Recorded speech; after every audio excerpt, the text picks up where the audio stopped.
उजाला live, खबरों का उजाला। Channel को लाइक और सब्सक्राइब करें और हमारी सारी महत्वपूर्ण खबरों को अपने मोबाइल पर पाएं।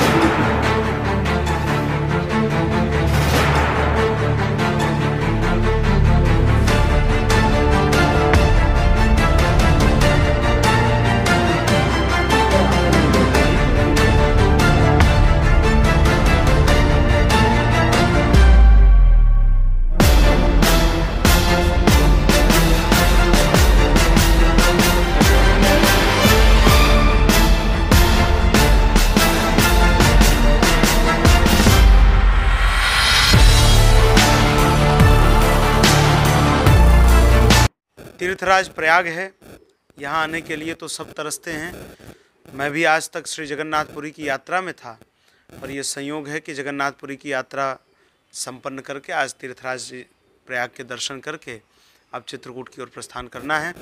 बहुत अच्छा लग रहा है। वर्तमान की सरकार ने जिस प्रकार से यहाँ पर कार्य किया है, तीर्थ नगरी पूरी खिल कर आ गई है। जहाँ देखो वहाँ संतों के दर्शन हो रहे हैं। यहाँ पर जो चित्रकारियाँ दीवालों पर हुई हैं, यह हमें उस पुरातन काल के तीर्थ नगरी की याद दिलाती। बहुत अच्छा लग रहा है यहाँ कर। महाराज, हिंदू राष्ट्र की मांग चल रही है लगातार, क्या कहेंगे इस पर? होना ही चाहिए। जब इस्लामिक राष्ट्र हो सकते हैं इस दुनिया में, क्रिश्चियन राष्ट्र हो सकते हैं, तो हिंदू राष्ट्र बनने में क्यों आपत्ति होनी चाहिए हमें। आज ही का वह दुर्भाग्यपूर्ण दिन है जब हमारी भारत माता से अलग होकर एक नया देश बना, और जो कि धर्म के आधार पर ही बना था। तो जब धर्म के आधार पर वो देश बन सकता है, तो ये हिंदुस्तान ये अनादिकाल से है, तो इस नाते इसको हिंदू राष्ट्र होना ही चाहिए। और मैं तो पूरे देशवासियों से और दुनिया में रह रहे हिंदुओं से आग्रह करना चाहता हूँ कि आज हमारे आपके बीच का एक युवा जब पूरे देश दुनिया में जाकर के हिंदू राष्ट्र की बात कर रहा है, तो हम सब जिस माध्यम से संभव हो अपनी बात को दुनिया के सामने, देश के सामने रखें। और अगर हमारा प्रयास रहा तो निश्चित ही आधिकारिक रूप से यह राष्ट्र हिंदू राष्ट्र के रूप में होगा। बाबा बागेश्वर लगातार हिंदू राष्ट्र की मांग कर रहे हैं और उनका विरोध भी हो रहा है, उनको धमकियां भी मिल रही है, क्या कहेंगे इस पर आप? अपने ही राष्ट्र में धमकी? एक गीदड़ों की धमकियों से डरने की आवश्यकता नहीं है। हनुमान जी ने जो कार्य उनको सौंपा है वह कार्य करते रहें, और मुझे लगता है कि हनुमान जी ने ही प्रेरणा देकर के उनसे यह बुलवाया है। कार्य करते रहे। निंदा तो राम जी की भी हुई, निंदा कृष्ण भगवान की भी हुई, निंदा गोस्वामी तुलसीदास जी की भी हुई। तो निंदा से न घबरा कर जो उन्होंने बीड़ा उठाया है उस कार्य को करते रहें। अब ये वाईफाई वो अनुभूति तो वही बता सकते हैं आप सबको, लेकिन वो मेरे गुरु भाई हैं।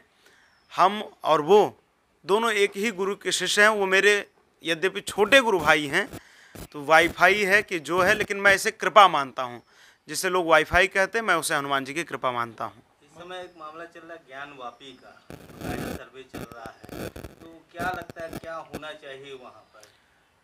सबसे पहली बात कि जो मुस्लिम पक्ष इस पर विवाद कर रहा है, पहला कारण तो यही समाप्त हो जाता है कि न तो ज्ञान शब्द उनके उर्दू का है, न वापी शब्द उर्दू का है। ये दोनों संस्कृत के शब्द हैं। ज्ञान भी संस्कृत शब्द है, वापी माने कुआं भी संस्कृत का शब्द है। और ऐसा ही सर्वे हो रहा है। सबको धैर्य रखना चाहिए। जो सत्य होगा वो अपने आप निकलकर सामने आएगा। बस मैं तो एक बात मानता हूँ, आज पुरुषोत्तम मास का अंतिम सोमवार है। मैं एक बात मानता हूँ कि नंदी बाबा की प्रतीक्षा व्यर्थ नहीं जाएगी।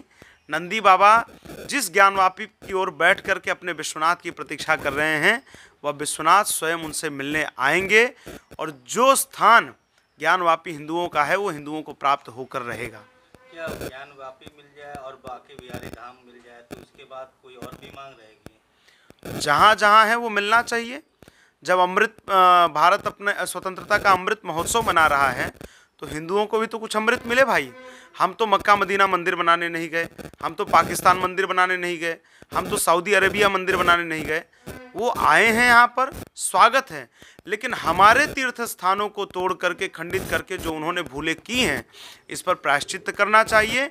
और जो स्थान हिंदुओं के हैं वो उनको सहर्ष आपसी सहमति बनाते हुए न्यायालय में जा रहे हैं ठीक है, लेकिन बिना न्यायालय में गए ही अगर वो सहमति बनाकर हिंदुओं को स्थान सौंप देते तो मुझे लगता है बहुत अच्छा प्रयास होगा उनका। 24 की भी क्या तैयारी है, जबकि मोदी जी पर खुद संसद में कह चुके हैं कि मैं तीसरी बार बनने जा रहा हूँ। उन्होंने कह दिया, अच्छी बात है, लेकिन देश तो पहले से ही मन बना के रखा है।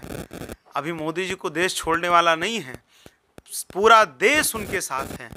और जिस प्रकार उनके नेतृत्व में कार्य हुआ है, किसी ने कल्पना की थी कि 370 इस राष्ट्र से हटेगा कभी? किसी ने सोचा था कि राम मंदिर का रास्ता इतना प्रशस्त होगा?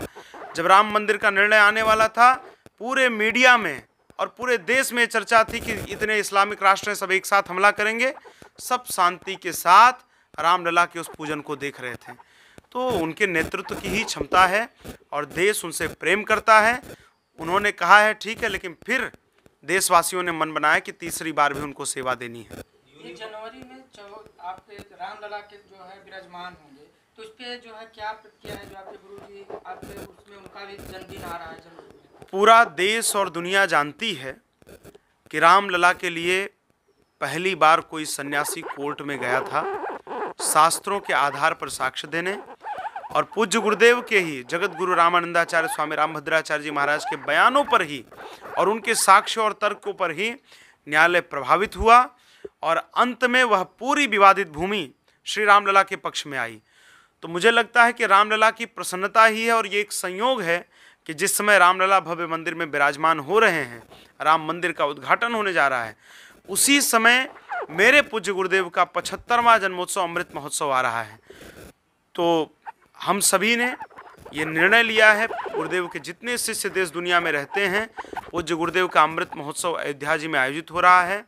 14 से 22 जनवरी जिस समय राम जन्मभूमि का भी पूजन चलेगा, उसी समय पूज्य गुरुदेव का अमृत महोत्सव, और साथ में भारत माता की अखंडता के लिए आज जब सारी उपलब्धियां देश के साथ हैं, तो कमी केवल एक बात की है कि हमारे पाक अधिकृत कश्मीर की।